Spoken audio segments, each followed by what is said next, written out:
In today's video, I'm going to teach you Semrush Keyword Manager creating a keyword list. First, go ahead and log into your Semrush account. Once you're inside the dashboard, look over to the left-hand panel. Hover your mouse over the magnifying glass icon, which represents the SEO section. Under the keyword research area, choose Keyword Strategy Builder. This is the tool we'll be using to create and organize your keyword list in a strategic way. Inside Keyword Strategy Builder, make sure you're on the Seed Keyword Base tab. Here, you'll start by entering between 1 and 5 broad terms that describe your market or main topic. These are not super specific phrases. Think of them as your core themes. Once you've entered those seed keywords, click Create. Semrush will now generate what is essentially an industry blueprint for you.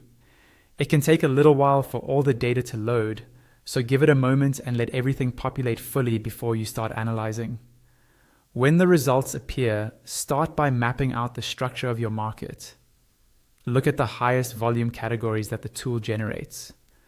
These will act as your pillar pages or main departments. Each pillar represents a core topic you might want to build a dedicated page or hub around. Next, review the smaller keyword groups connected to each pillar. These are your sub-page clusters. Each cluster represents more specific niches and subtopics people are searching for. Think of these as supporting articles or landing pages that link back to your main pillar page, helping you build a clear content hierarchy. Now, stay inside this newly generated strategy list to gauge total market demand. At the top of your list, look for the total search volume.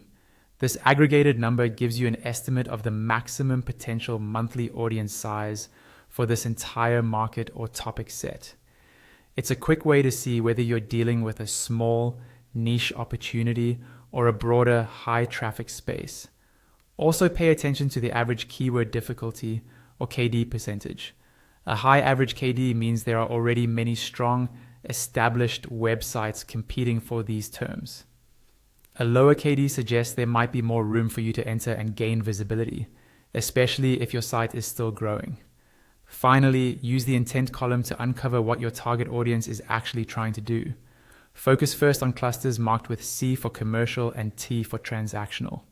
These keywords usually indicate that people are ready to buy, compare, or take action, so they are highly valuable for conversions. Then explore clusters labeled with I for informational. These highlight the questions, problems, and pain points your audience has.